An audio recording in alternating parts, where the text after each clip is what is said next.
Hello and welcome to Table Reads. As I'm sure you've noticed, I have a deeper voice than Gray. I am taking over for this week, or at least I was going to say covering. I'm going to host this event. For this week, the very brilliant Gray has made the decision that she would like me to host this week, for better or for worse. I am, according to Gray, the new Gray. I mean, I thought I was Tortilla named after Nacho, but apparently not. Oh, soundboard! I forgot about the soundboard. Discord's new feature that's going to make me fly out my skin every time. Yeah, this is Table Reads, and if you're new here, essentially we have our members on our Discord server come and submit stuff at some point in the week, and so yeah, we'll read those submissions, and at the end of each script, we will give feedback. So yeah, if you are watching on YouTube, Twitch, Twitter, or Facebook, then click the link in the description and come and join us. And we would love to have you here. We have 3 scripts this week, and they are as follows. We have Sunlight from Becky. We have Memoirs of Gabriel Caesar from Saturn the Writer, and Chicago Ed from Evil Michael. Now that wasn't the order they were submitted in, but I tried to cater to people's time zones because, yeah. Anyway, let's start with Becky's script. This is Sunlight. Oh, I will be giving out coins. I might not do it during the event. I will do it after the event. It might be up to 24 hours after the event, but you will get your coins, I promise. So, yeah, if you click on PDF Stream on Discord, you will be able shortly to see Sunlight by Ambazaki. Ambazak, also known as Becky. And this is a mystery apocalyptic short. The logline is Little B has only known life in her house, protected from the radiation outside. But when she sees people outside, everything she knew comes crashing down. Feedback she is looking for. I'm looking for whether there is potential for this to be turned into a feature. The short ends abruptly because when my friend and I wrote it, we were limited to just 8 pages. We'll read about all 8 pages. There are 3 characters, and Becky, am I right in thinking there isn't a content warning? There isn't what, sorry? A content warning. Any sort of disturbing scenes or anything? No, not that I would think. Okay, wonderful. In that case, we shall begin casting. We have 3 parts. We have B, Sandra, and a male voice, and direction. I think we're saying, Gray, that you'd be happy to take direction for all of them, if you wouldn't mind doing that. Yes, the spoils are mine. You have the privilege of doing so. Thank you very much. Anyone who would like to do B?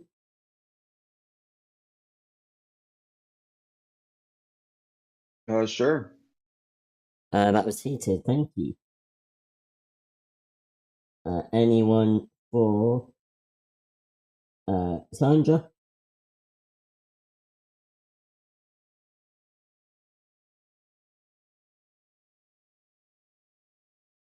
Anyone for Sandra?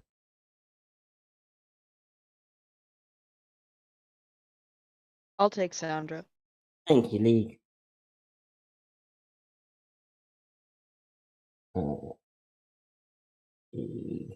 I will take male voice,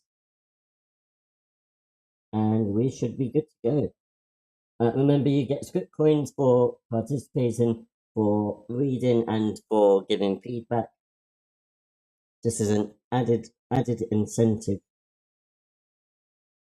Alright, so parts are in Table Reads info. If you aren't able to see stream for whatever reason, the PDF files are also in there. But for now, I think we will go ahead and start reading. Gray, whenever you're ready, hopefully. Sunlight, written by Rebecca Humphrey Bull and Samuel Lovegrove.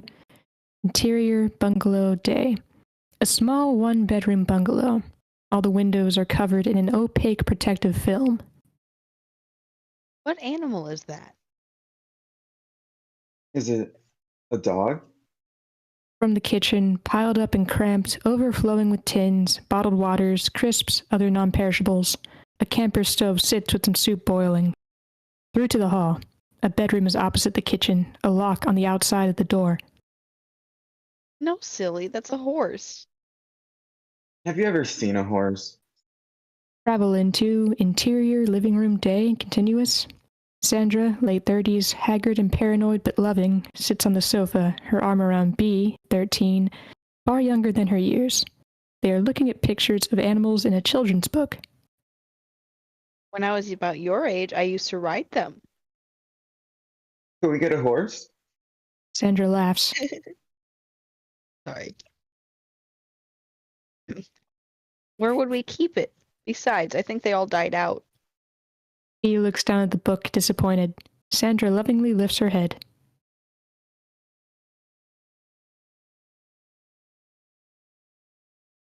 Hey, it's okay. I thought I heard a bird the other night, so maybe not all the animals died in the event.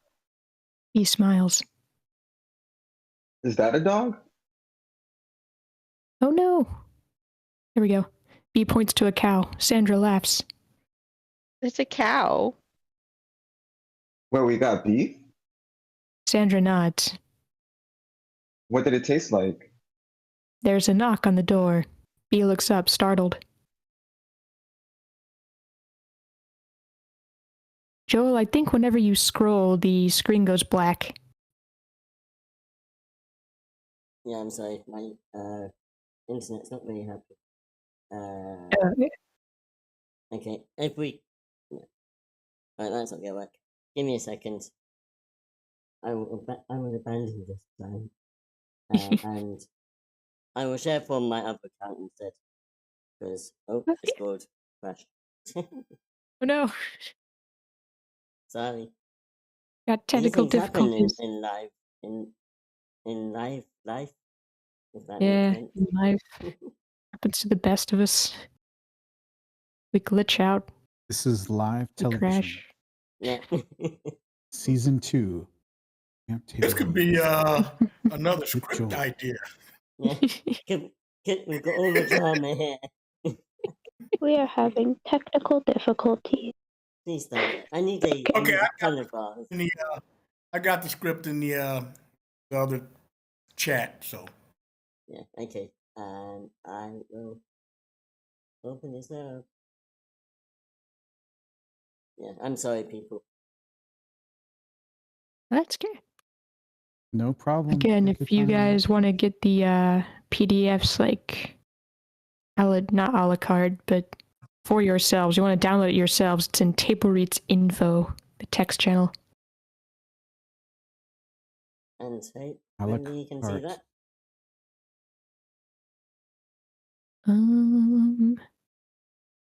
It will now. It won't be this stream. Here it is. It'll be Joel's stream rather than PDF stream.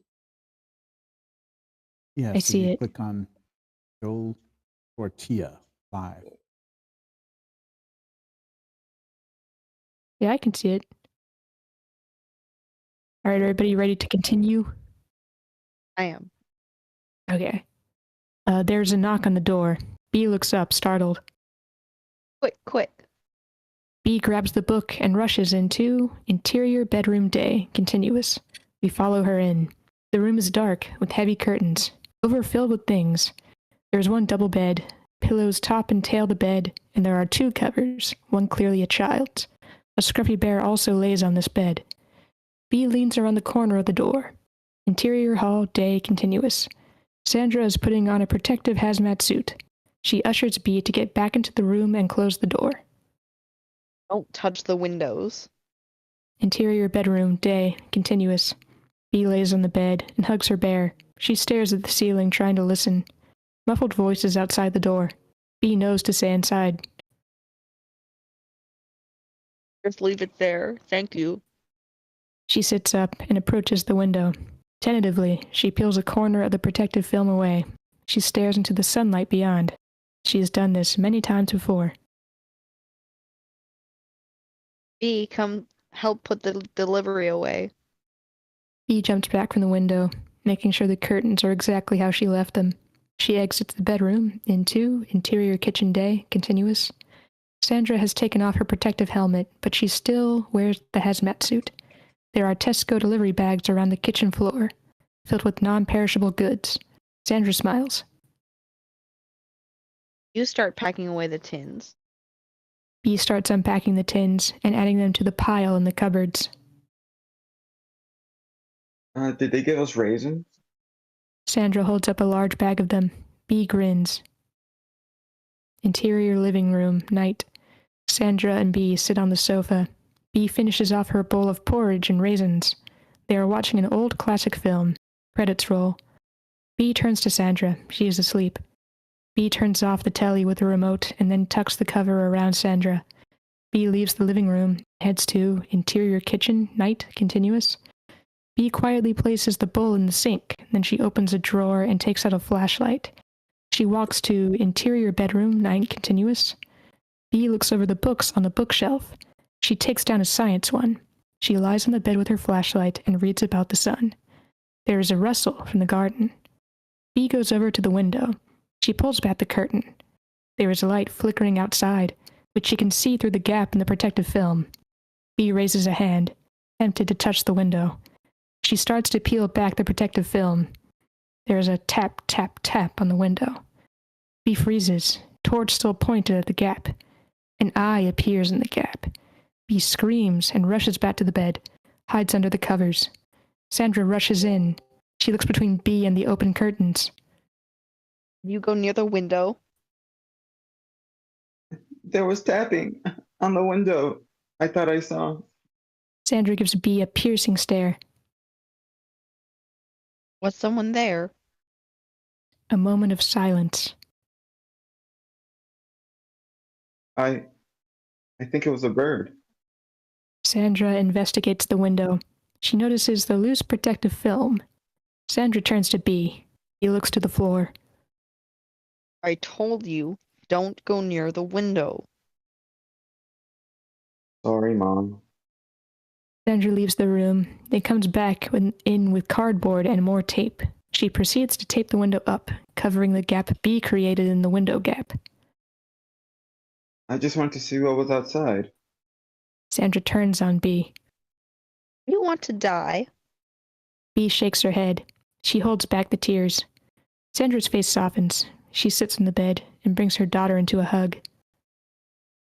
You remember what I told you about the radiation? Bee nods.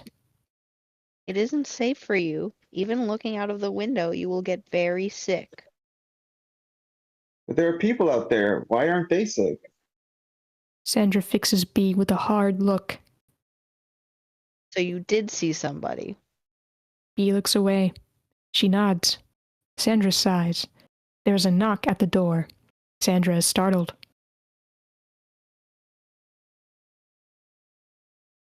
Stay here.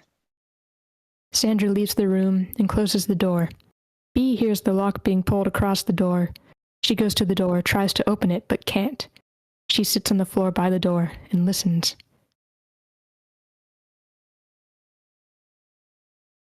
Is everything okay? Is there anyone else here? No, it's just me. No children in the house? None. Suspicion begins to fall on Bee's face. The sound of the front door closing brings Bee out of her trance, and she dives for the bed, just in time, as Sandra walks in. Who was that? Just the army doing their checks. Bee wriggles her hands together anxiously. Mom, tell me again about the event. Bee. What caused the radiation? Sandra puts her hand on her forehead. There was a sun flare when you were a toddler. We were inside, and so we were safe. The government told us all to stay indoors, and they would go tell us when it was safe to go out. It's just this book. It says the sunflares would destroy technology. That didn't happen. Sandra picks up the book B was reading. Who said you could read without me? I was just. Sandra leaves the room, then comes back in with some boxes. I can't trust you at all. Sandra throws the book in the box. She then begins taking more books off the bookshelf, including Bee's favorite storybook. Bee cries. Moms, please stop. Bee tries to take her favorite book back. Sandra snatches it out of her hand.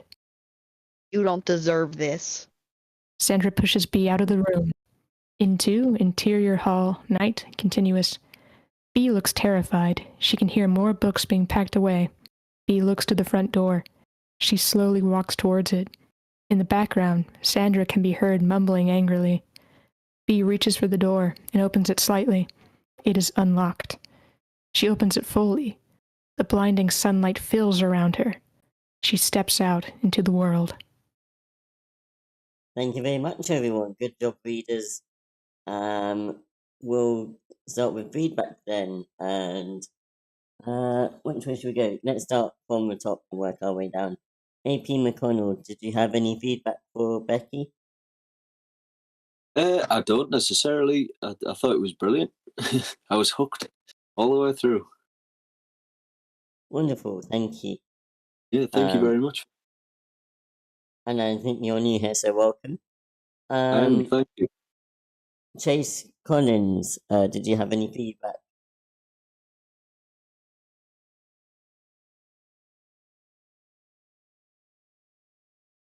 And if anyone doesn't want to use their mic for whatever reason, you're more than welcome to type in chat. But we'll move down to Eliska. Do you have any comments for Becky? I really like this idea, and I really like the ending. Very cool. Is the primary threat the radiation?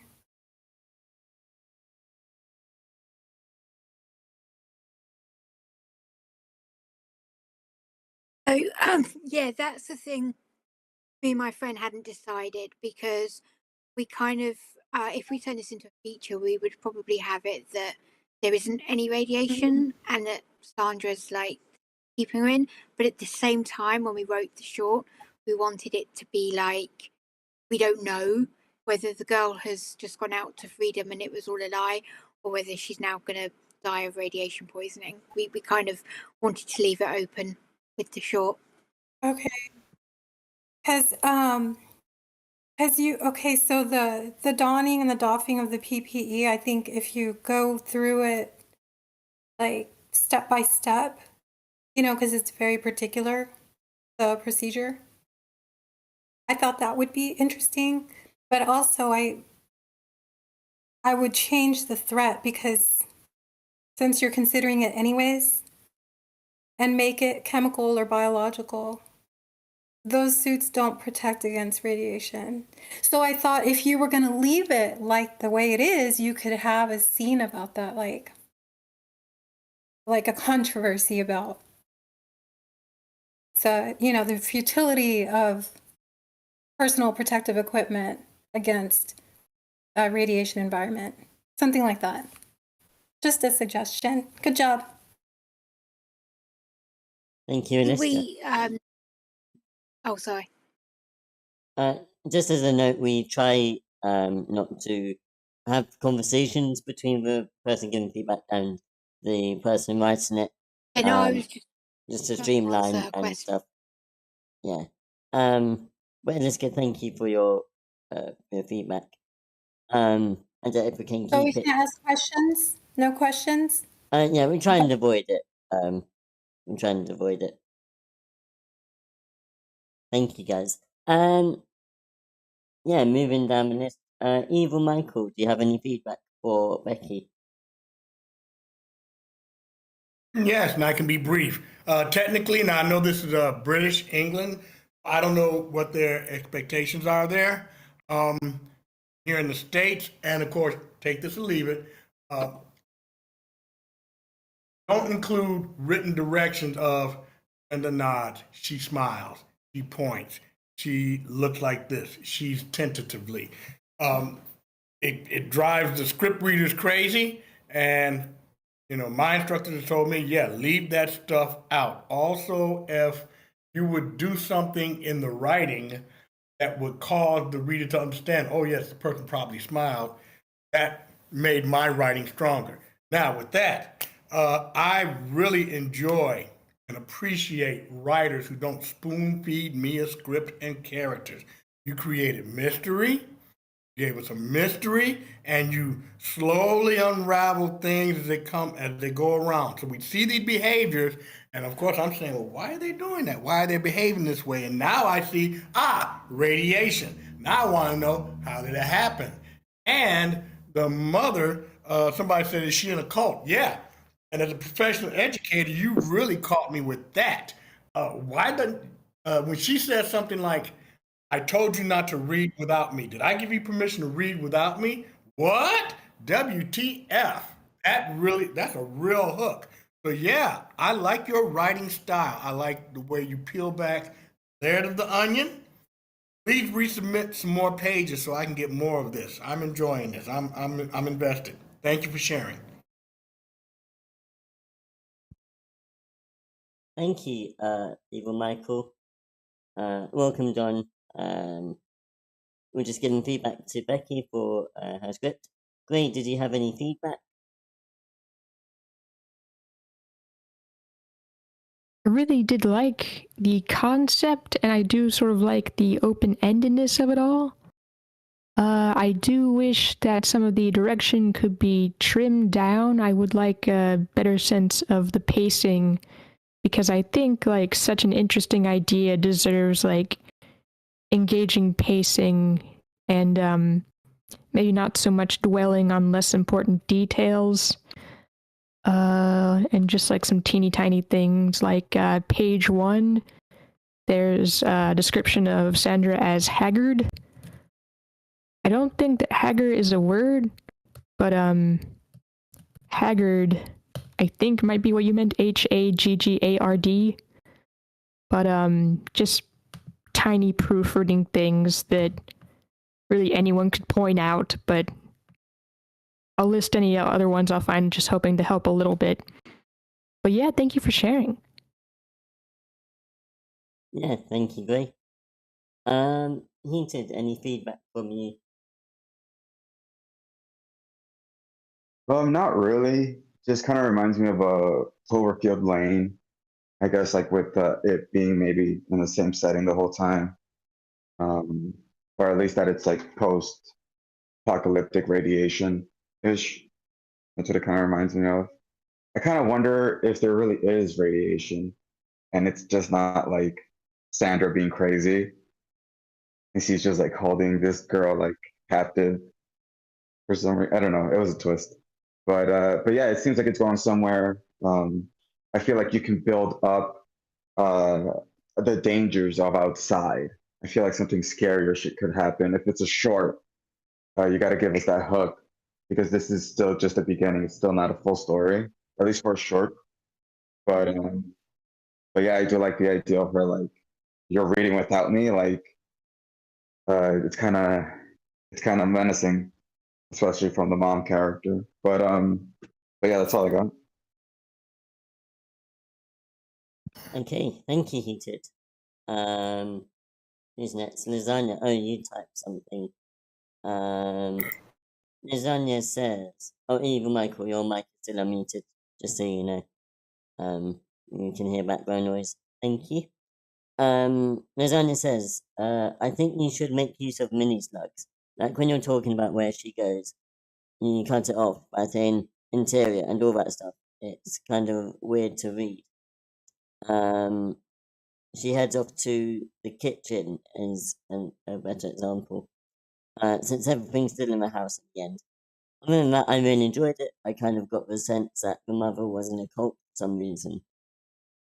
Thank you, Lasagna. Oh, And this was response to someone else's feedback. Okay. Nick, did you have any feedback?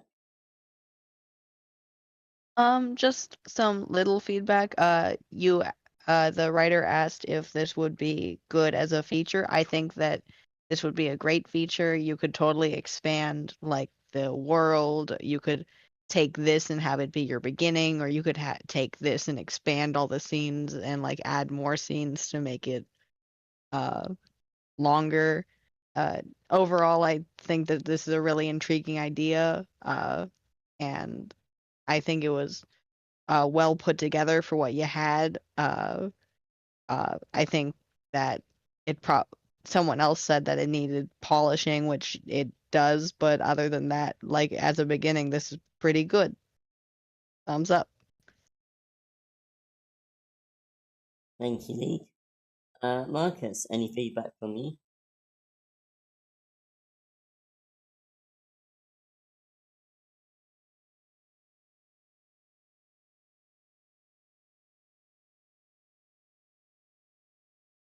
Okay, in that case, Morgana, do you have any feedback? I think Gray kind of touched on what I was saying, or what I was gonna say. I think there's a few scenes that are kind of overwritten, like the last scene, and there's a lot of spaces there. And I think a lot of that can just be cut down and make it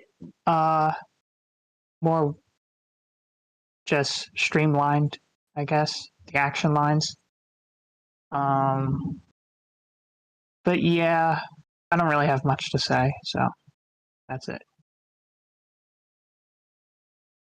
Thank you, Morgana. Nacho, do you have any feedback? Yeah, so I really enjoyed this. I mean, I'm a sucker for post-apocalyptic settings. That's like my favorite kind of setting. I love any, whatever nuclear war story or pandemic stuff. I think like for me,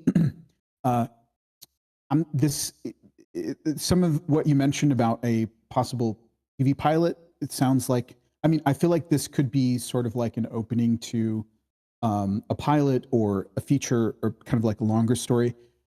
As a short, I felt like it just needed a little bit stronger sort of, button at the end of this to, something like, okay, yeah, maybe it's fake or whatever, but it just, I don't know. The ending for me is just, I feel like we need something, maybe she finds a horse or something and goes off riding on a horse, or I'm not sure exactly, but something just not working for me with the ending.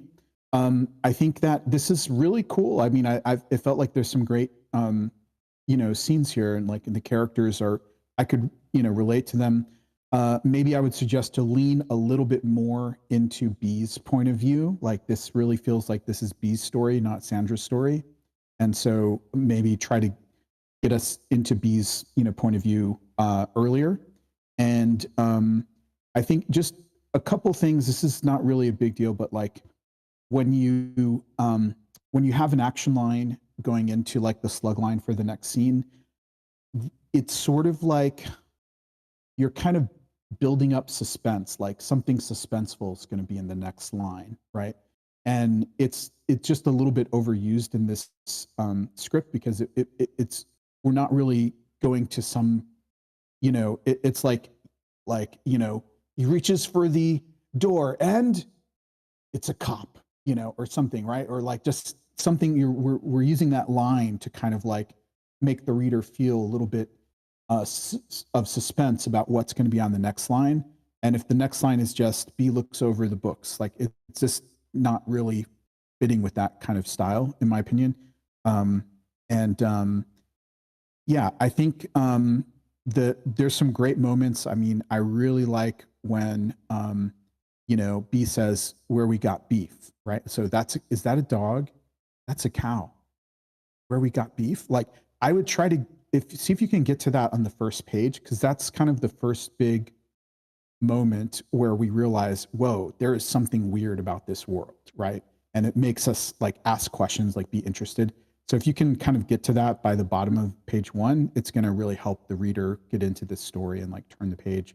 And then when the eye appears in the gap, that's another really cool moment. And I just, sadly, the way that people read scripts these days, especially, you know, people who work like reading a lot of scripts, I would be worried that someone might sort of like pass over that. So you may want to consider, I don't know, putting that in underline or putting some of it in, you know, caps or bold or just something. So just to make sure like no reader is going to miss that. Cause that's a really cool, scary moment when she sees the eye.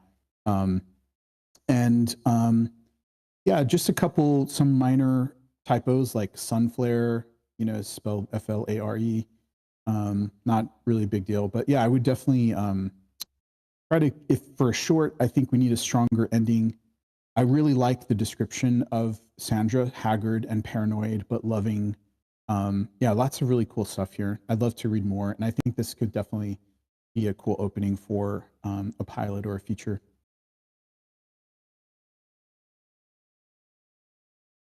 Thank you, Nacho. Radio Guy, am I right in thinking you were here all the way through? And if so, do you have any feedback for Becky? I was here through the entire script, and I in terms of like criticism, I kind of don't have anything new to say. A lot of it had been touched on, but anyways, in terms of like I'm kind of like an atmosphere junkie, kind of like when it comes to like atmosphere, and I really like the atmosphere that you were going for, and I don't know if this was like intentional, but like I was thinking, I don't know, like I feel like the tone, like the color, if this script had a color, would be a very like saturated peach color. I don't like sort of like like you know, Sicario with like that blistering like orange thing, but with instead of it being like, you know, this like piercing orange, I was thinking of a softer but like kind of sus peach color to it. So yeah, I really like the atmosphere, and I did quite like the ending a little bit. I like the way you kind of described it. I could like feel, I could like smell the setting. It so like good on atmosphere, I'd say. Cool, thank you, Radio Guy. Saturn, oh, you posted in the chat. If you want to read it out, you're more than welcome. Otherwise, I can. Saturn says, so I think the formatting and the writing itself could do with some polish. There is quite a bit of over-explanation in some lines, especially when setting out the scenery. And then there was a line which is a bit too vague. Room, sorry, this way I am. Room filled with stuff.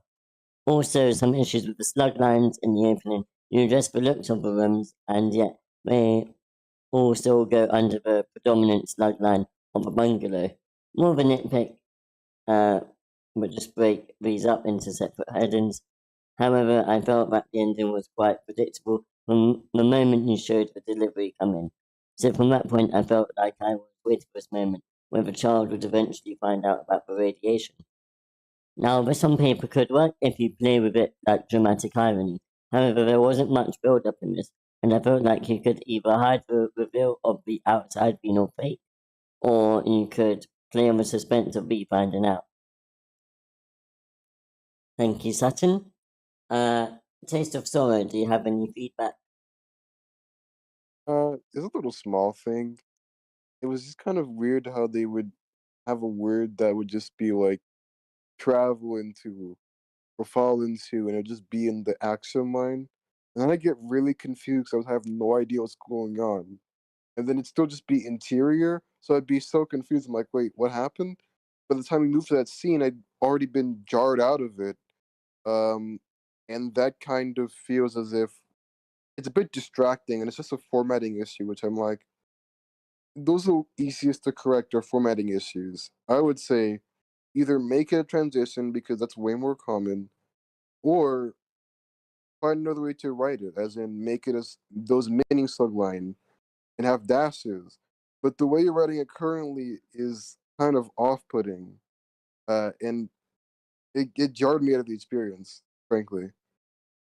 But yeah, that's about it. All right, thank you, Taste of Sorrow. Who's that? Terry, do you have any? Wait, have you just joined? Were you here for the script? And if so, do you have any feedback for Becky?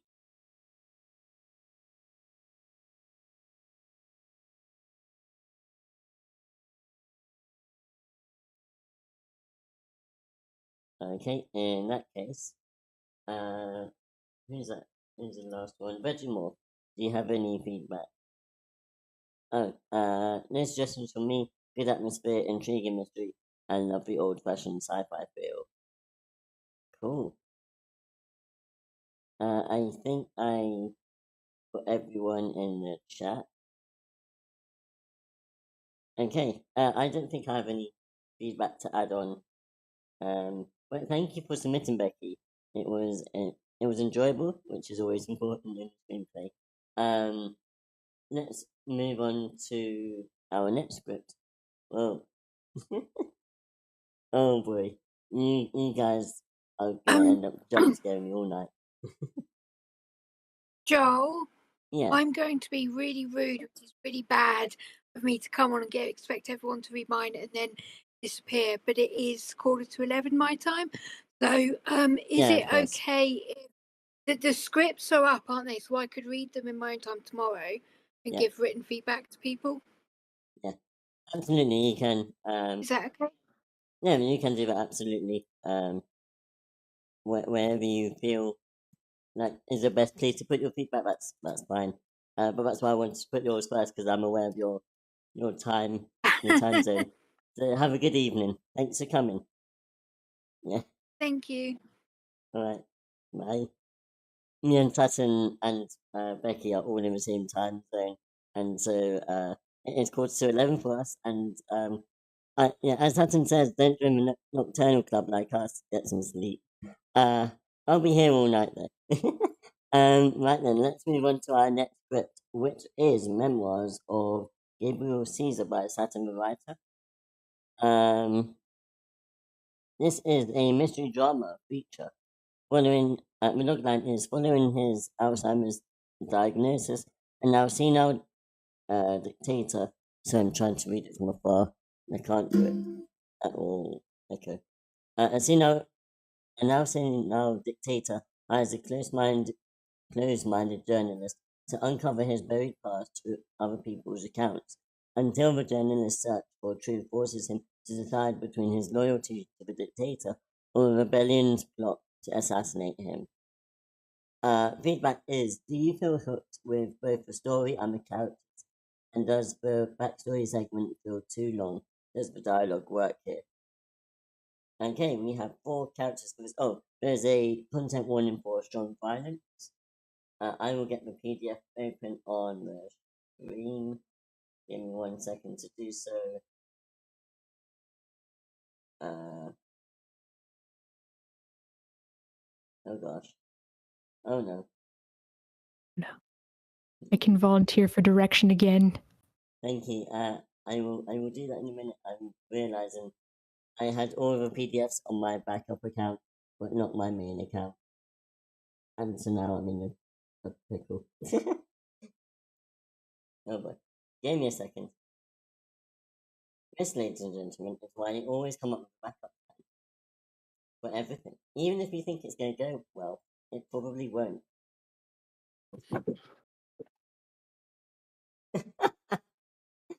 Oh boy.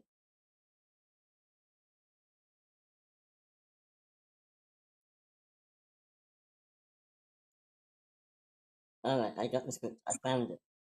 I found what I was looking for. So this is by Saturn the Writer. And Memoirs of Gabriel Caesar. We'll start in just a second. Oh, let's cast. Casting is a good idea. We have 4 characters. and direction. Gray will take direction as always. Thank you very much, Gray. Richins. Anyone up for playing Richins? I will. Is that Morgana? Yeah. Wonderful, thank you. Anyone want to play Jack?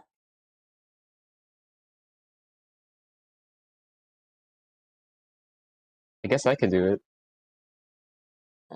Sorry, I'm not sure whose voice that. I could do it. Oh, radio guy. Okay, cool. Thank you.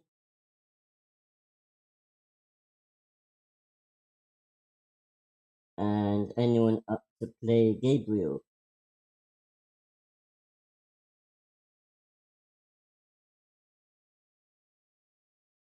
I can play Gabriel. I was gonna give someone else a chance to play someone, but no one piped up, so. Alright, thank you, Lee. And Alexander.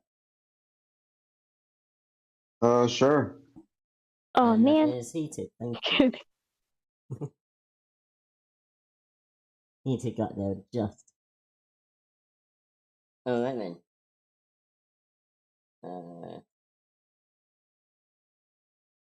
Did I not already actually take?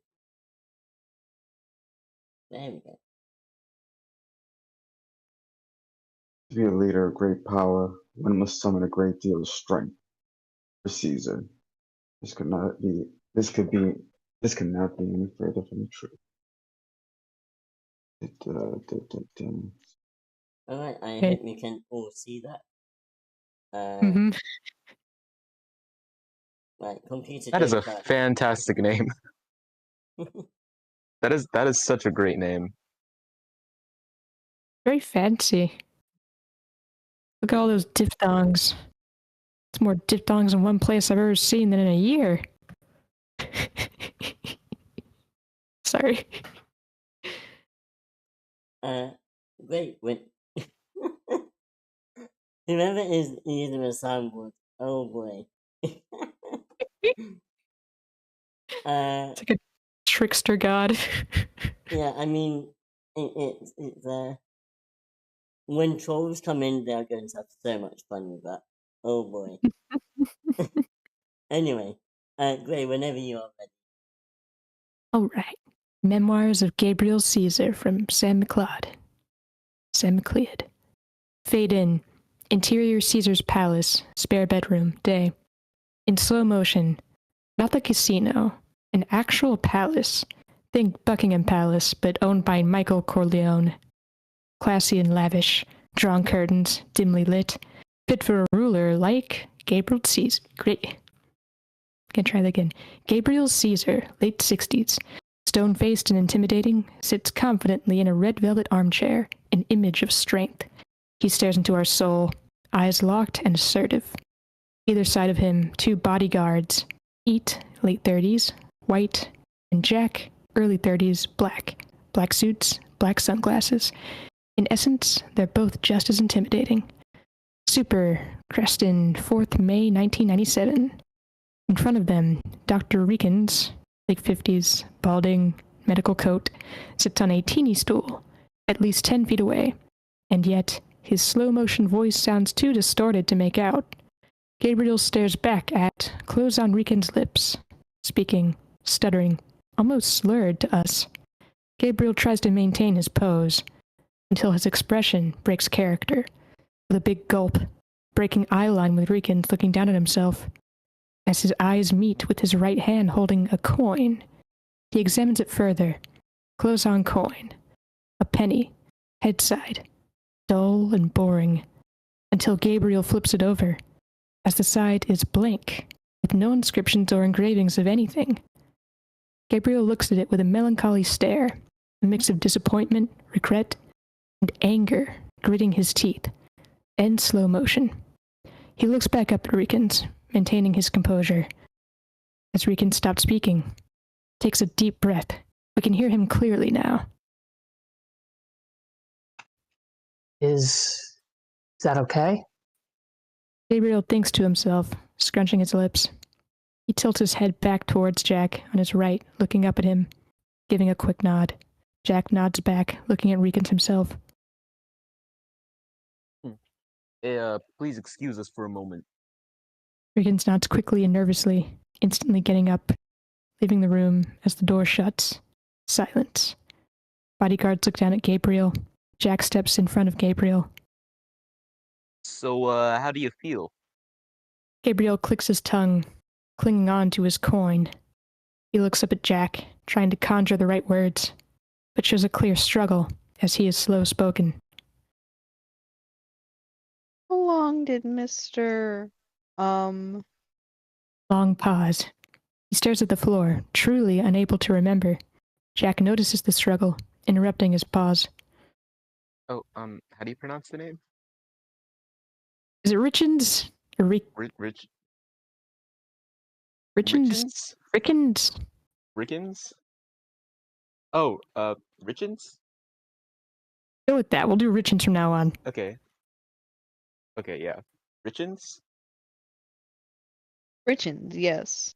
How long? A few years, maybe longer. Gabriel looks back down, thinking. Hard. He looks up. Show him the exit, would you? Pete and Jack give each other a glance, almost questioning it themselves, but they nod, leaving the room and into interior upstairs corridor day.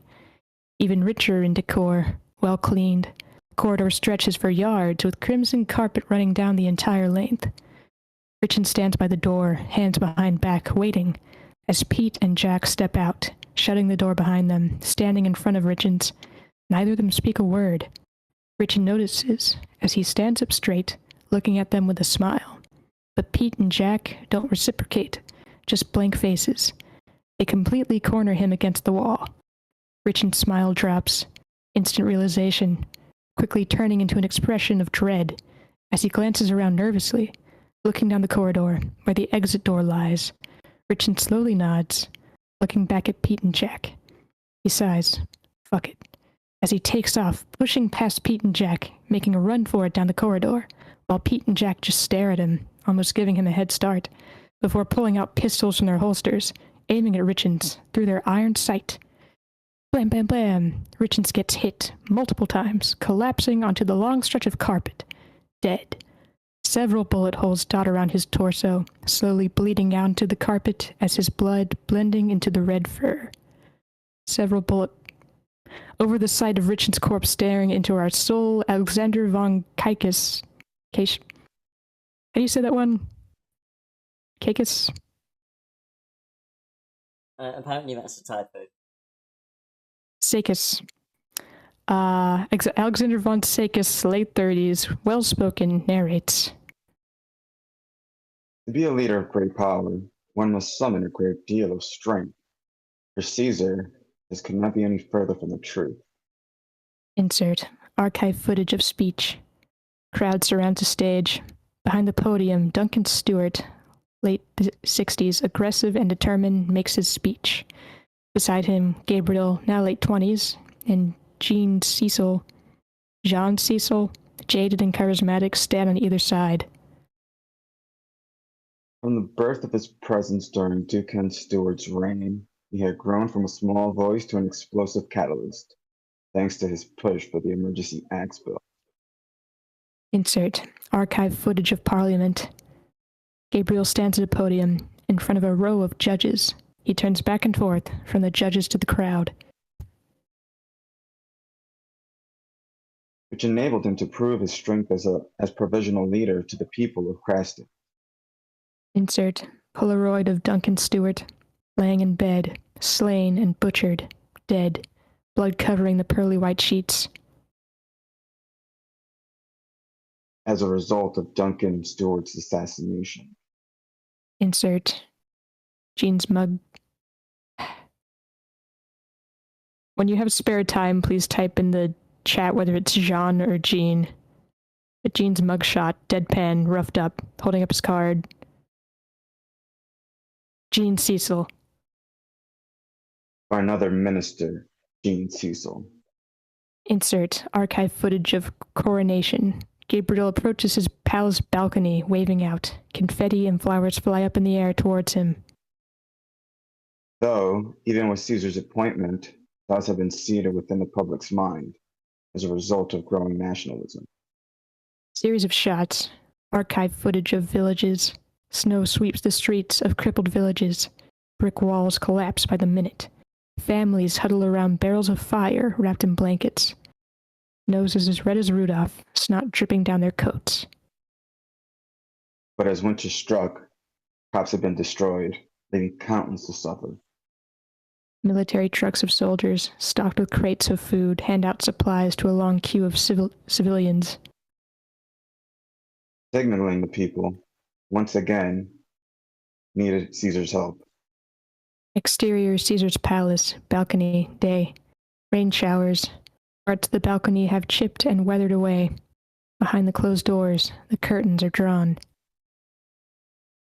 However, Gabriel's public appearance would soon vanish over time. Exterior Shepherd Street, night. Dark, dingy. Susan Caesar, late 60s, dolled up, lays across the road, dead. Car sits in front of her corpse, with a cracked windscreen and a dent in the front.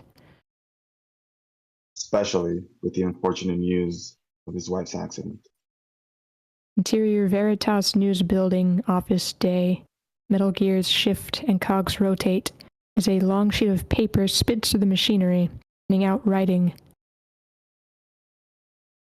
And even now, Caesar remains an elusive figure amongst people. Culminating together into one long stretching machine, a massive newspaper press. Despite his continuation to pass laws and keeping us safe. Occupying the center of the room, encased by walls of glass, muffling the crunching gears. Instead, the room is filled with the clacking of typewriters, as hundreds of employees, formal and conservative, sit at their desks, smoking cigarettes, typing away. Glass panes line the back wall, with sunlight shining in.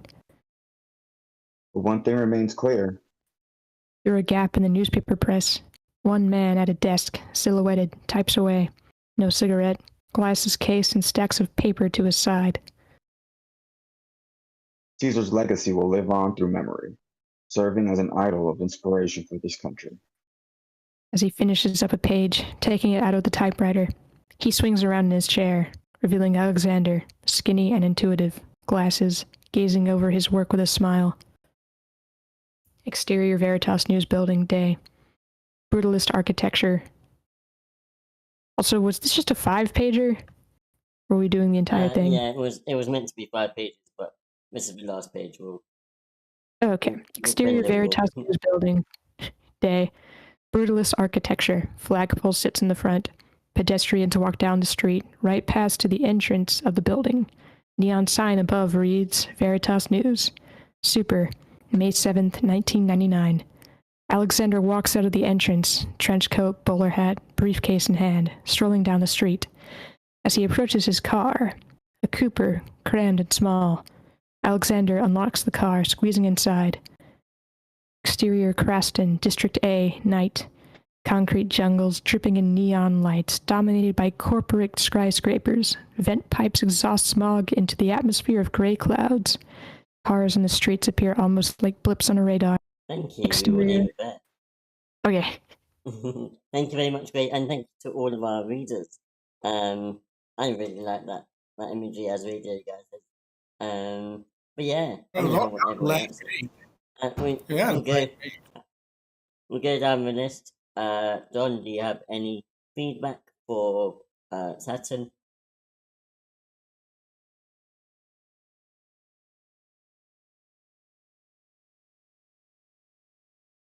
Okay, in that case, Aniska, do you have any feedback for Saturn?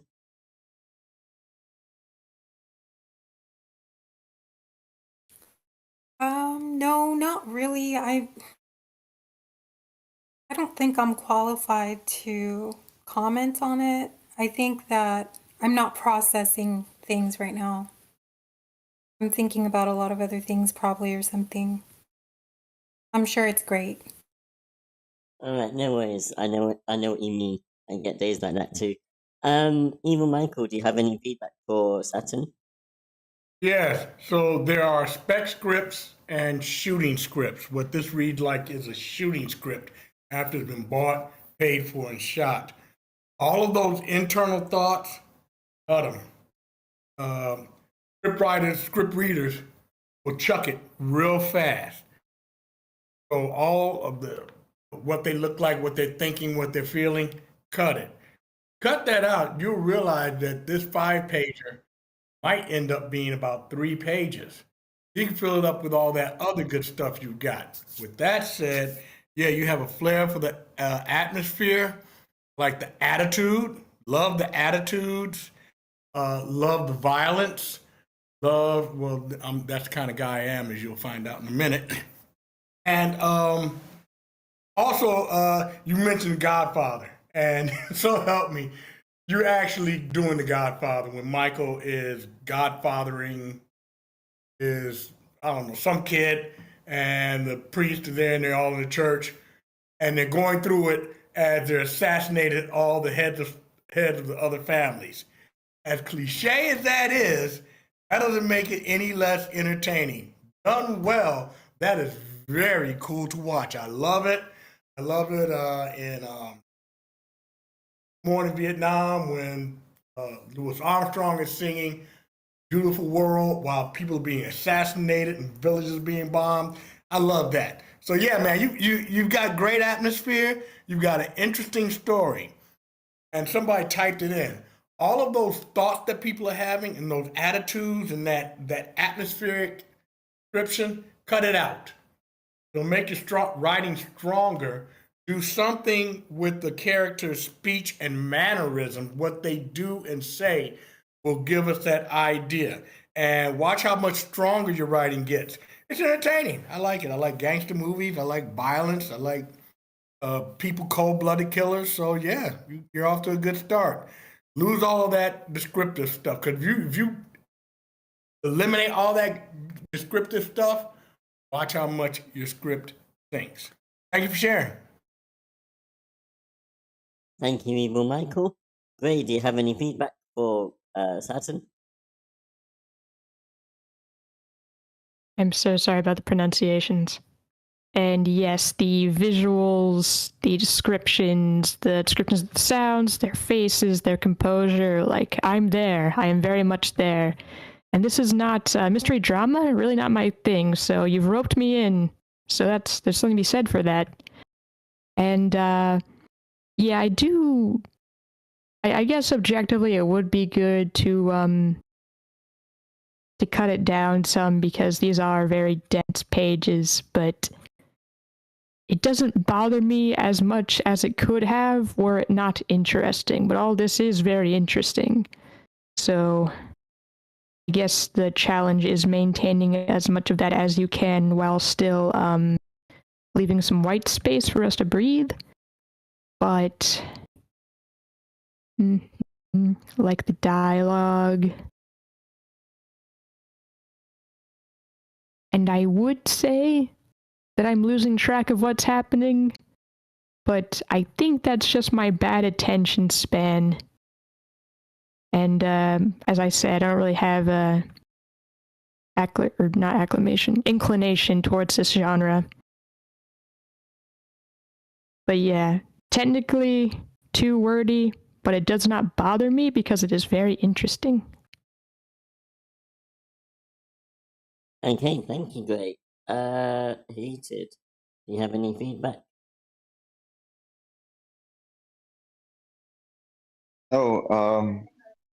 Yeah, I feel like what everyone else is saying, in that like this, it feels like I'm hearing a movie from the other room, and I'm like, there's a good movie going on over there, but I don't know what it's about.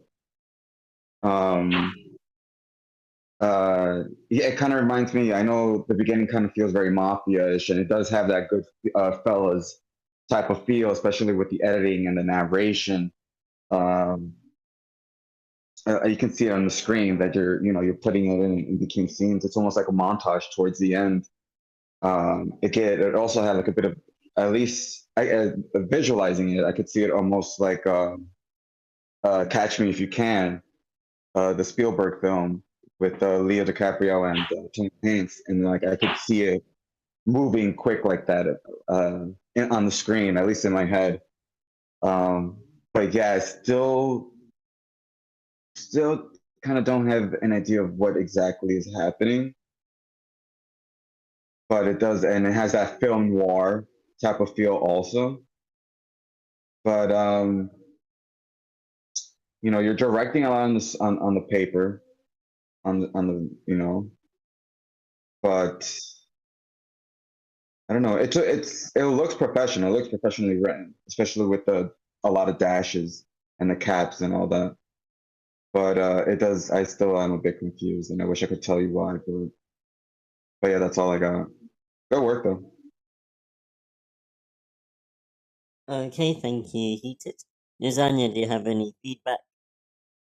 I typed it, so I will read it now, which will be weird. I don't. Okay, I'm gonna read out what I wrote. Okay. I don't think you need to describe internal concepts like someone being slow-spoken or well-spoken. If they're slow-spoken or well-spoken, you can show that through differences in dialogue, like using ... dots for the slow-spoken character and just making the well-spoken character say things in a well-spoken manner. Haha, I said. And the action lines seem a bit novelistic. It makes it pretty slow read. I do like the style, though. It's nice to read, so I'm not entirely sure if this is a problem, so I will elaborate on this. I think it was really nice to read. I'll be honest, I don't really know what's happening, but that might be my brain being slow. But I do think you describe things really nicely, and it makes it engaging to like listen to. So I don't necessarily think you need to cut that out, but what I do think is I just feel like there are a lot of words that could be cut out of the action line, like and, as, then, but, etc., and the ... dots that you use take up a lot of white space because you use them pretty often. If you want to break up the lines, try using a dash, which you also use, which I also think kind of takes up space. It's just kind of weird. Not like in a bad way. Not like I'm not calling you weird.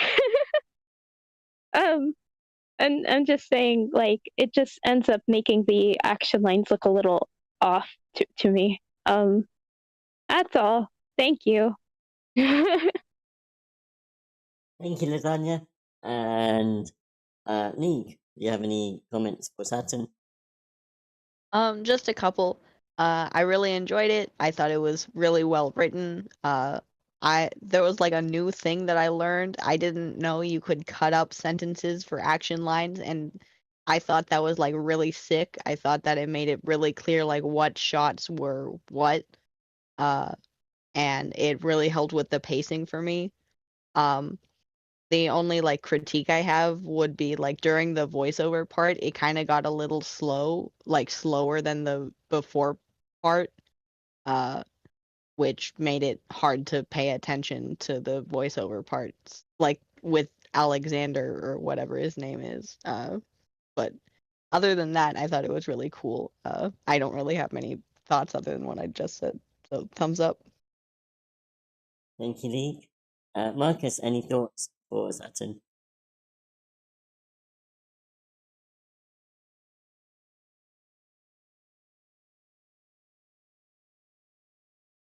I guess not. Morgana, any thoughts for Saturn? I would, a lot of people have kind of said what I was thinking. It's the montage scene is very dense. It's well written, but it's very dense. And this is page 6 at this point, so not that there's not things happening, but and I see where you're going with the Citizen Kane stuff, so that's good. I like the setting. It's kind of it's weird. It's like a mix. I don't know which country it reminds me of. I guess the brutalism is sort of Soviet, so there's that. But even though it takes place in the 90s, it has that like old school, early 20th century industrial sort of quality to it rather than what we think of the 90s. This doesn't feel like the 1990s, is what I'm trying to say. Which, this is alternate history. That's fine. So yeah, the setting's cool. But as far as characters, all we really know so far, Caesar's kind of ambitious, or was ambitious as a young guy. And like I said, there's not really much story yet. All we know is the background. So it'll be interesting to see where that goes. So yeah. All right, thank you, Morgana. Nacho, any thoughts for Saturn?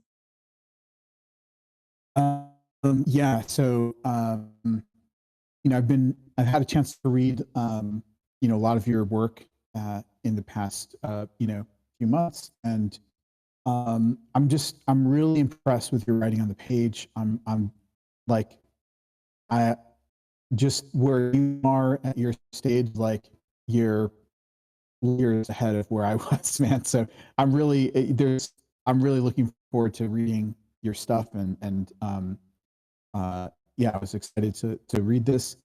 I feel like the opening scene, we're kind of missing a opportunity to like get into Gabriel's point of view, like the moment where he kind of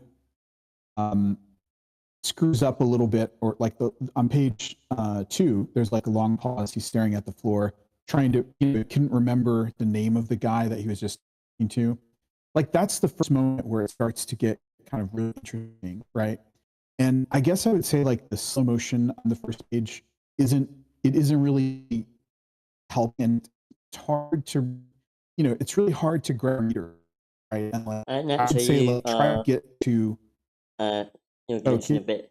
Am I You're a cutting bit off? like Robot Widow. Listen, guys, maybe back to me and let me try to fix my router, and I'll be back. All right, cool. Can you You hear can me? kind of hear what most when it's distorted, to say the least. We'll come back to Nacho. Radio Guy, do you have any feedback? So I said I was a atmosphere. I didn't think I was gonna OD today. But yeah, this is really fantastic.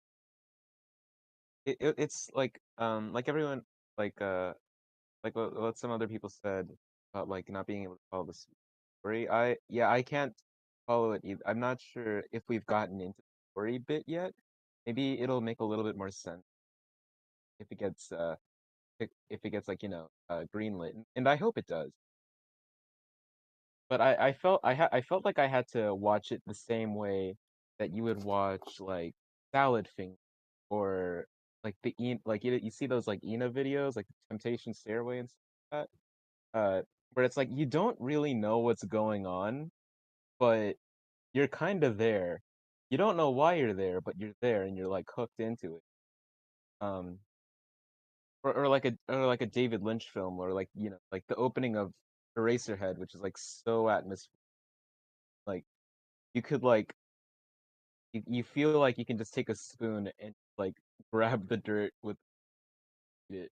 Um, that's a great I'm sorry. So yeah, I really do like it. And I do kind of wonder what the actual story, if we haven't gotten to it. I don't know if we've gotten to it yet, but I do kind of wonder what it's gonna. Uh, yeah. I hope it's made. Oh, thank you, Radio Guy.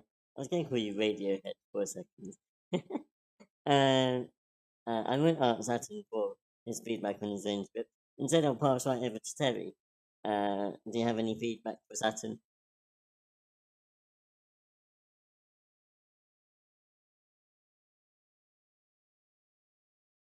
Okay, and Violin just joined. I'm not sure whether Nacho's internet has recovered from its Can you hear robot me spell. okay? You can at the moment. All right. Yeah, so just saying, like, I've been, reading your scripts for, a while, Saturn. Really look forward to this, and it's great to see your writing on the page. Like, I think the opening scene it feels like we missed the opportunity to really sort of trying to hook the reader and get the reader to like keep wanting to read more. It's really hard to do. It's not easy. And I think the moment that really starts to get interesting is when Gabriel kind of forgets something or screws something up, right? Because we're opening with this really powerful image of this, like person who seems really powerful and assertive and staring into our soul. I think I would kind of jump into the conversation with Richens. Probably, I think the slow motion and all the other stuff is just kind of distracting from the heart of this moment, which would be like, some kind of conversation, and Gabriel's having trouble focusing on what Richens is saying, or something where he actually screws up in that conversation by the bottom of page 1. Bam! Now we're interested. Like, whoa, what is this like Godfather guy? Like he's like has some kind of problem, like he can't understand what the other person's saying or something, or and then I think the moment where they shoot him is not really that. It's like we don't really care too much because we didn't get to really see the conversation, right? If they had a conversation and it's something that it would be really strange for him to try to have the person killed, that's going to be a lot more interesting than just spending like 3/4 of the page going through every detail of Pete and Jack pulling out their guns and getting ready to shoot him. That's not as interesting as the conversation, right? So I would maybe look more at the discuss, what's going on with Richens and Gabriel. Try to get us into Gabriel's point of view, and really like that could be a really strong opening. I think the archival footage is, I think it's hard to kind of do this. I think you're trying to show like Gabriel's kind of rise to power. I think you could probably do that in one page, maybe like do some quick shots, and it can be done with voiceover. I think there's you could do something with could be like news footage. I don't know. There's a bunch of different ways to do it, but I think it could be a lot shorter. So I think like we're looking at really two big scenes here. Like one is Gabriel and Richens, and then Gabriel gives the order to kill him, and then the sort of exposition, learning the backstory. And I think that could be. I think you could find a really fun, interesting way to do that.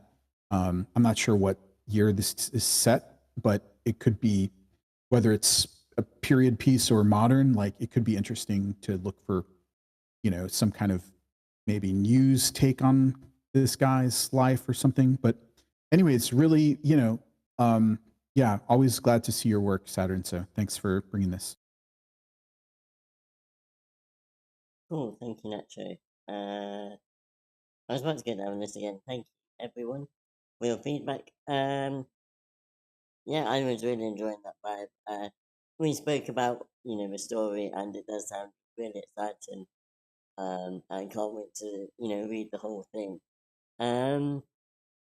Yeah, about your action lines, I didn't think there was too much of a problem.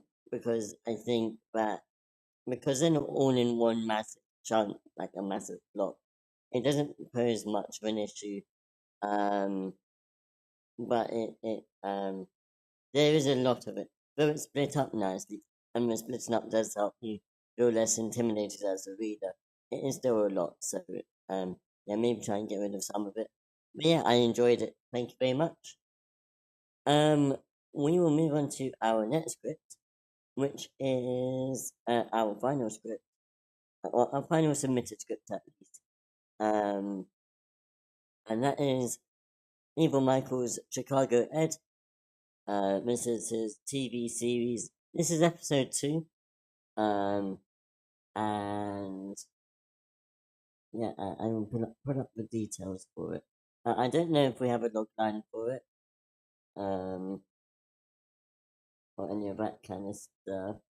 There is a content warning for ableist behavior, and I'm trying to find the other thing. So, took me off professionally.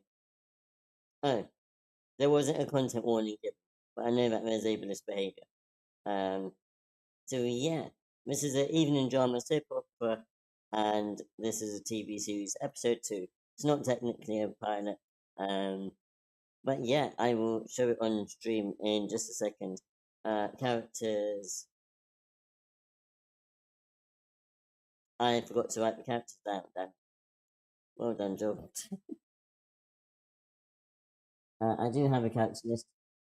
Give me half a second.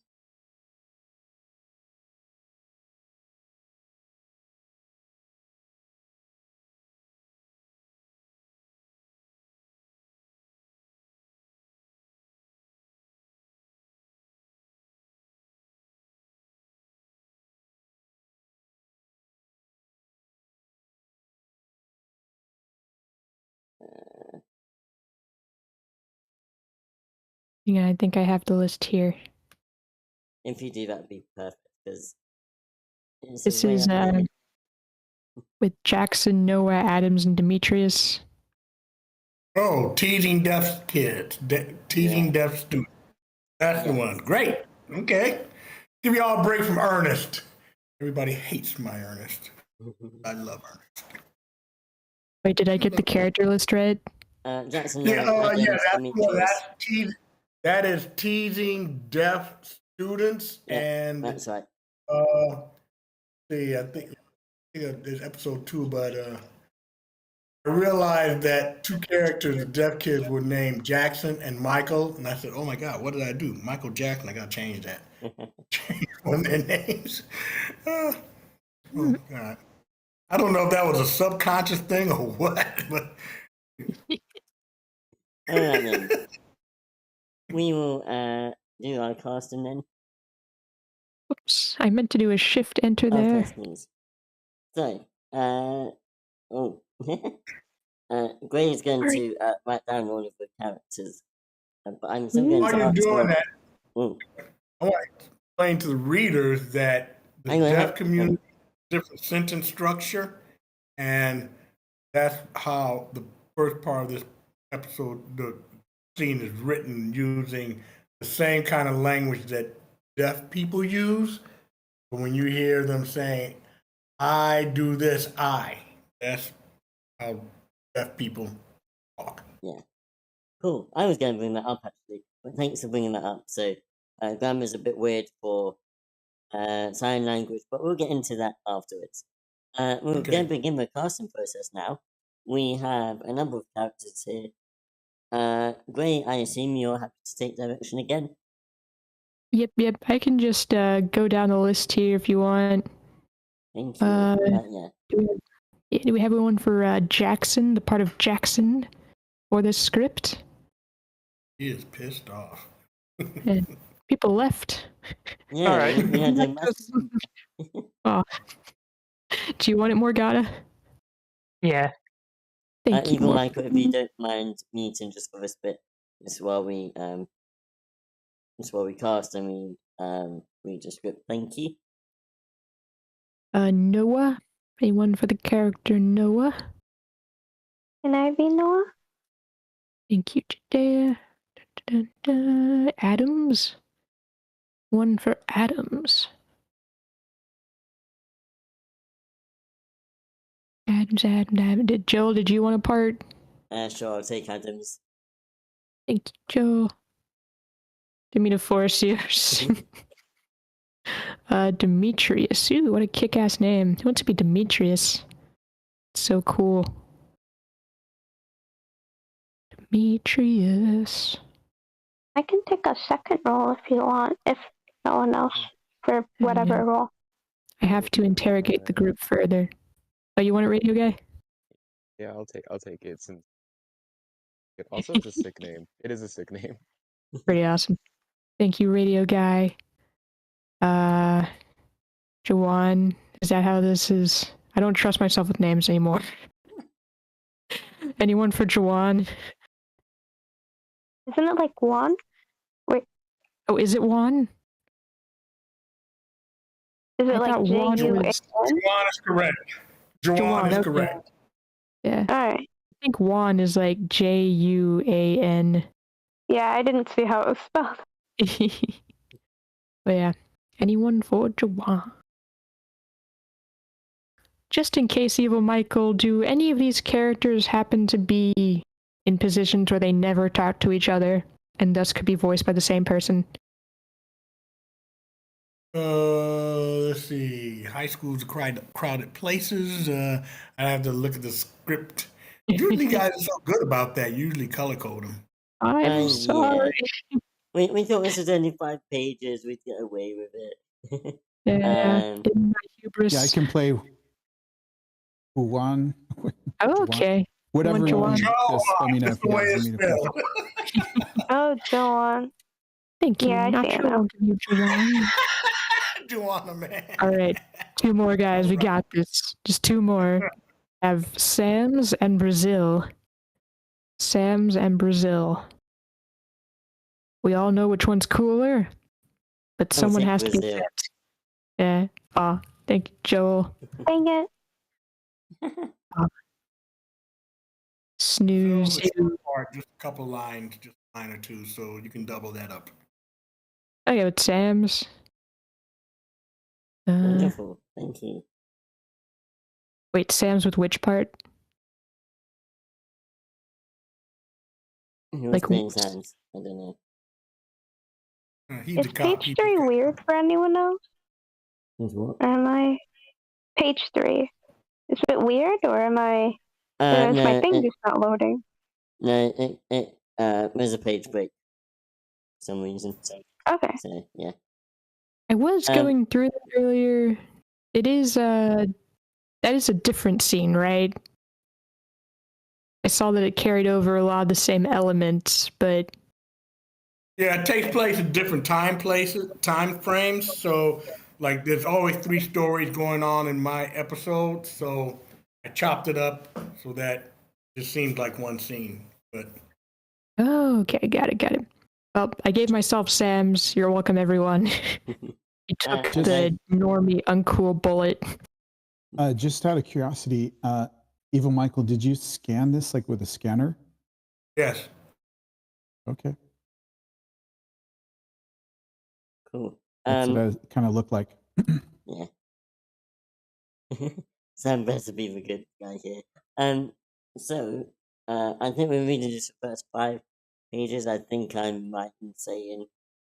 So yeah, I will try and stop us at 5 pages. I will do the best I can. Can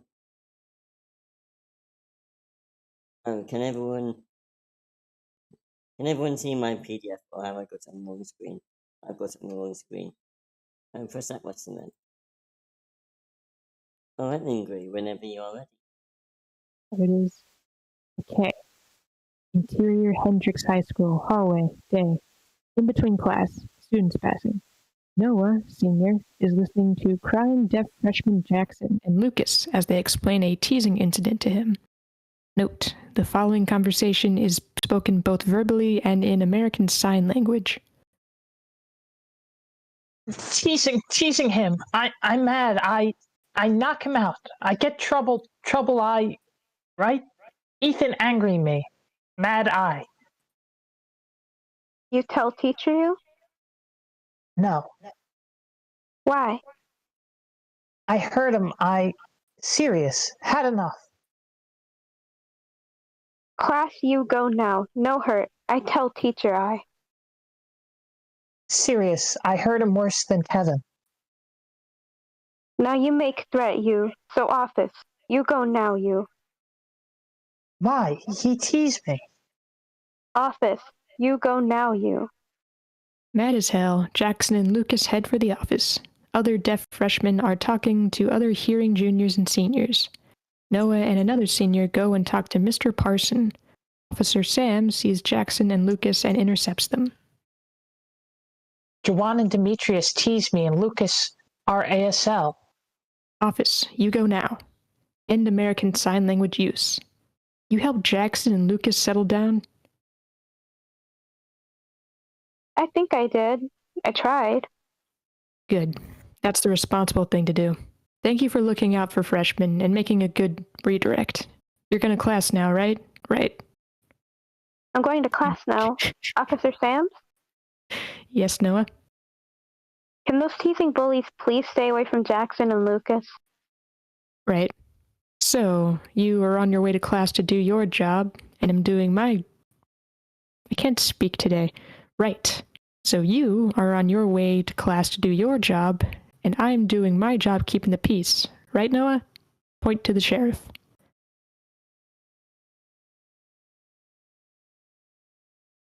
Noah points to Sam's and walks to class. Interior Hendricks High School day. Officer Sam stands in front of the door of a classroom and summons Demetrius and Joanne to come with him. They walk to the dean's office. Interior Dean's office day.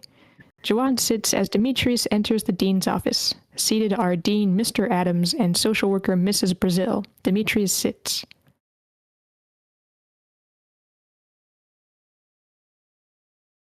Demetrius, we hope to settle this expeditiously. This is an inclusive school. This is a printout signed by your parents, stating that you understand the rules and expectations of Hendricks High School, including the Department States. Students at Hendricks will enjoy an environment free of ridicule, bigotry, teasing, and a whole list of antisocial behavior. Are you familiar with these rules? Well, I guess. Between 5th and 6th period, did you and another student tease two sophomore, Jackson and Lucas, about their use of sign language? Man, I was just playing with them, man. I didn't even say nothing to them. They can't even hear, no way. They can't even hear, no way, dude. So I'm going to digress for a moment. For a point of clarity, can we mute please so that we don't have background noise? Thank you. Oh, sorry. So I'm going to digress for a moment for a point of clarification. My name is neither man nor dude. Such familiarity is inappropriate, disrespectful, and uncouth. You will use a similar tone of voice you hear emanating from me and comport yourself in a scholarly manner. Sit up in your chair. After a defiant pause, Demetrius sits up. Did you and J1 make mockery of American Sign Language at Jackson and Lucas? Man, we was just playing, man. Mr. Adams, we were just playing, Mr. Adams. Mr. Adams, we was just playing. We're just playing. What? Don't say what, say excuse me, Mr. Adams. Excuse me, Mr. Adams. You were just playing with them, not was just playing with them. At the high school level, you're expected to make your verbs agree with your subjects. Mr. Adams, man, we were just playing with them. Again, intentionally addressing the dean of students by the colloquial man instead of his given name. Man, I just can't help it, man. I just say man. Dang, man, shoot. You did make derisive hand gestures, mocking American Sign Language. Man, go on and do what you're going to do, man. You're gonna believe what frick. Sorry. You're going to believe what you want to do anyway, man. By your suggestion, 3 days after school detention followed by a peer council review. Suspension of any and all activities. 3 days? Man, how I get 3 days just for that? Man, I got basketball tryouts this week. Coach told me to come tryouts, man. That is by your design, Mr. Arnold. I'm agreeing with your suggestion and doing what I'm going to do. You may wait outside. Man, this bogus. Coach told me to come to tryouts at the beginning of the year, man. Congratulations, wait outside. Demetrius leaves the office and flops in a chair next to Joanne. Man, dude, going to give me 3 days during tryouts just for playing with them. Man, I ain't even doing nothing. Joanne, come in, please. Joanne enters the office. Interior Dean's office, same time. Joanne, we were hoping to settle this expeditiously.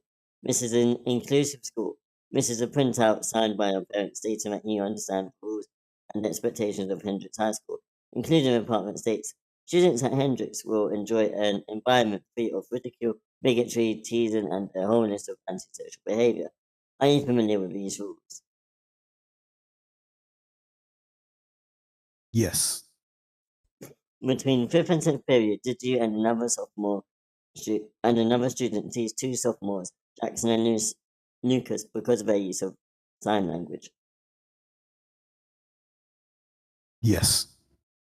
I think we're going to cut it there because that is 5 pages. That is more than 5 pages, actually. Thank you, everyone, for reading. We will start the feedback section of this now. And we will work our way through the list. Let's start with Eliska. Do you have any feedback? Yes, I was able to follow this and I really enjoyed it. And I love all the white space. And I thought it was a great job. Okay, thank you, Eliska.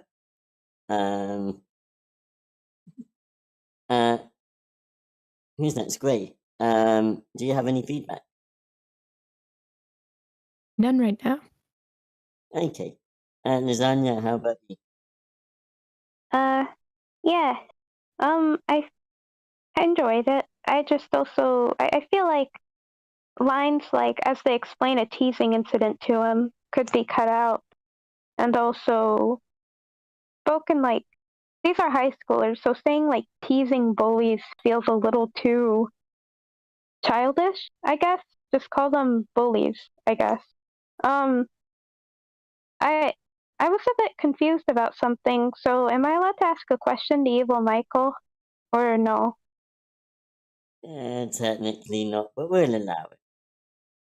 Thank you, Joel. I have a question about Mr. Adams. Is he meant to be a bit hypocritical in the way that he corrects his students' speech and like how they basically talk? How are they hypocritical? What do you mean by hypocritical? I mean hypocritical in the way that that's just literally how they talk. It's not like meant in a disrespectful way. That's just how they speak in general. So I just thought that, yeah. Good point. At Hendrix School, that's not tolerated, not to a teacher. You talk that way with your peers, but you don't talk that way to a faculty member.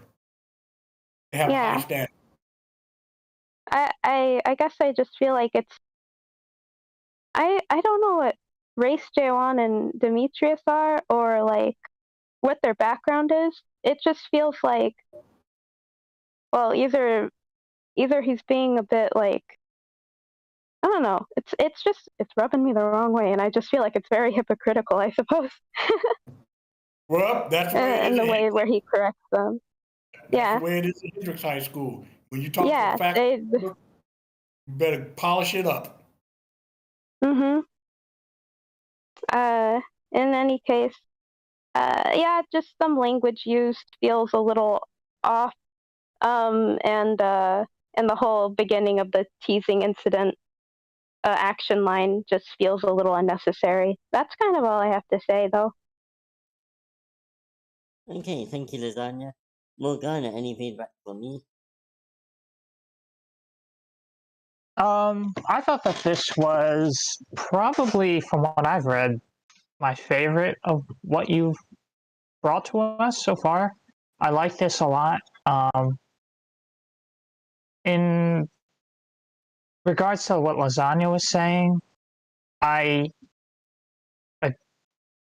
think I agree with you, Michael, and like it's expected for students to talk like that to faculty or to principals. And there is like a hypocrisy in that to some extent, but that's just how it is, you know, in public school or all school, really. That's just how it is. So, yeah, I don't have okay, it's named after Jimi Hendrix. That's interesting. But yeah, I think this is, like, I know I've only read snippets of this, but I do think this is a interesting and important story that you're trying to tell here about public school in Chicago, and public schools are underfunded, and there's a lot of shit that goes down, and I think it's important that that's highlighted. I like that you're trying to do that. Yeah. So I guess one thing I do have a issue with is that just going through all these different scripts, I don't know who the main character is. We keep flipping from character to character, unless it's an ensemble. But yeah.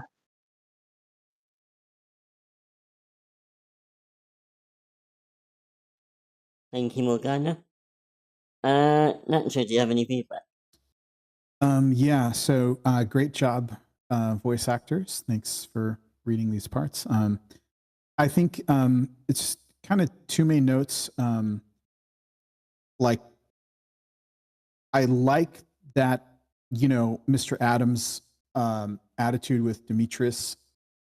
It kind of really drags on. It gets a bit repetitive, but I mean, I like it. I think either you've got to really lean into it more, like he's really a total a-hole, or sort of like just cut this down a bit because it's kind of long, right? And it's sort of like he's kind of like,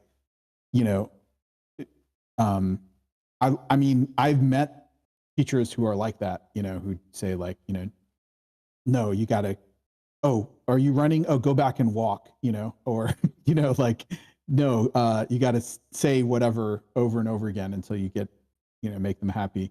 So I think that makes sense. There are a lot of teachers like that. But just either cut it down or lean into it more and make it like really extreme. Like, man, this guy's, crazy.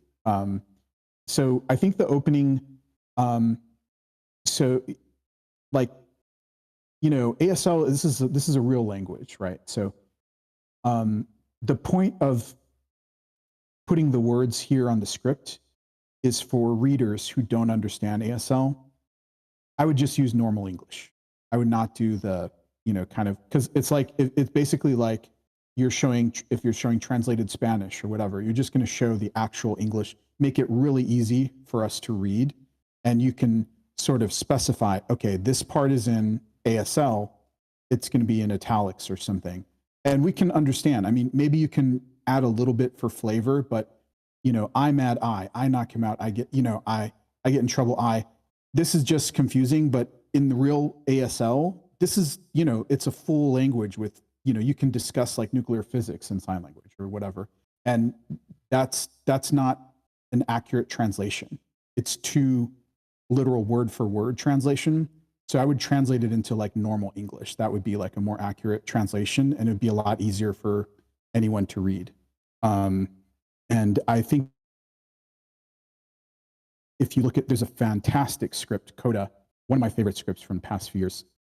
Like probably about half of it is in ASL, but it's just, normal English, and they just, clarify like when they're signing or not. So I just want to post that here for anyone, in case anyone's interested.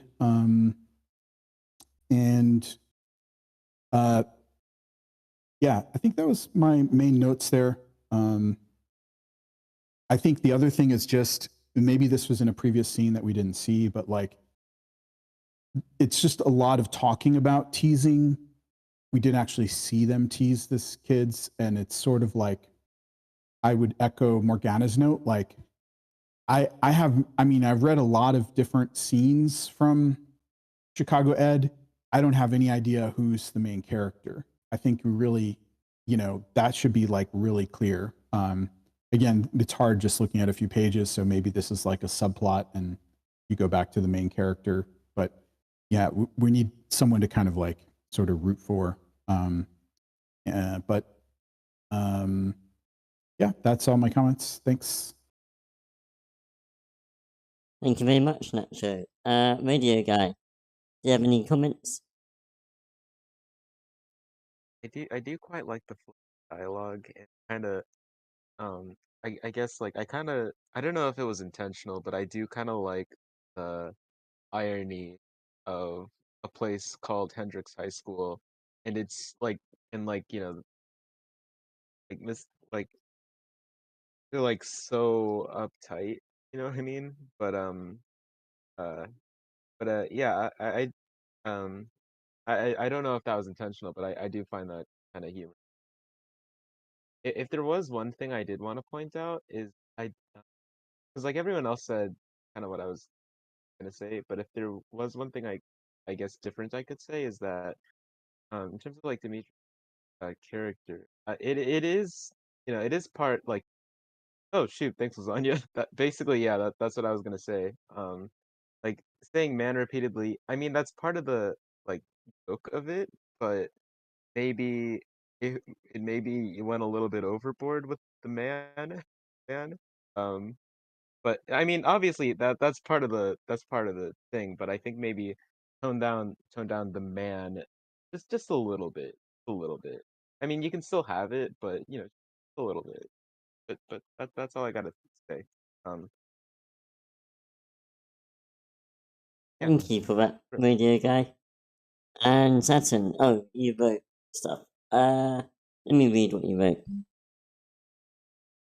Saturn says, I felt like this read a lot like a stage play, and there wasn't much focus on the actual visual part of this. I also felt that the dialogue was very stilted throughout. While there is a great display of dialect displayed, I felt that there wasn't as much personality within the dialogue. That said, some of the characters are a little bit overdone with their dialogue. Demetrius felt pretty old with the man gag. But the opening section, it did throw me off for a bit about the sign language. For a bit about how the sign language is done. I don't understand why you have written like that, since it doesn't really benefit the reading of the characters themselves. Okay, thank you, Saturn. Yeah, as I'm sure you all know, I am disabled, and so seeing representation of disability in the media is a very big plus for me. So you get points just for that. However, as Nacho and Titan have both said, the the grammar of the deaf characters is good because that is how they speak. However, it is bad. Ultimately, what you want to do is please the reader. If it gets confusing for the reader, and for the watcher actually, because I assume this would maybe be subtitled. I doubt they would, because he said that it's subtitled and spoken. I doubt that they would speak like this as well. If they're able to speak, they would probably be speaking in English rather than, So that's what I would say about that. They would speak in English format as well as the language, unless they just speak in sign language, in which case, you'd subtitle it but have it as a translation. Because most European languages, French, Spanish, German, they all use different sentence structures, and you would still write it out in the English way. So that's what I would say about that. And the other thing I was going to press. Oh, the other thing was Adam's. Wow, he did a lecture when he didn't need to. Like, he has too much text. It gets a bit boring to read. I then have to read it a second time. Like the speech about the parent signing the rules. Like, you don't really want more than 4, possibly 5 lines at a time without any action lines or parentheticals to break it up, because that was a chore to read. And so to have to read it a second time, I did not enjoy. Those are my 2 biggest issues with the script. But yeah, thanks for submitting it. I think I've gotten everyone. Yeah, thank you. We have reached the end of our list of submitted scripts. Well, not necessarily the end of the event. If you guys want, I'm not sure actually if we have enough people. If you guys wanted, we did line up a backup script of Coraline. We started reading it ages ago. but I think a lot of the people who were there for the first half are not here now. Also, we all and every time. Also, yeah, I don't know if we have. Yeah, I'm not sure if we have enough people to play over different roles. We have, let's see, 1, 2, 3, 4, 5, 6, 7. We would need 7 people to play a part. 1, 2, 3, 4. Yeah, we don't have enough. Just like going by who has spoken today. Which is a shame, but that's fine. We'll do that next week. So I guess we'll end it there. Thank you all very much for submitting this week, and make sure to submit for next week, because boy, we have a deadline of Friday, and you guys cut it all very close to, well, I say close. You were overdue most of it, but that's not a problem. Just we trying to have a a deadline of Friday at midnight. If you can submit by then, we would very much appreciate that. Don't forget that we've got lots of events coming up on lose my voice. We've got lots of events coming up on ScriptCamp. All of these and more. Animation writers on on Monday. Fantasy workshop in about an hour. Script swap on Tuesday and Wednesday, and horror workshop on Tuesday. And yeah, thank you all very, very much for coming, and we'll see you again next week. Thanks, Joe. See you guys Thank later. you, everyone.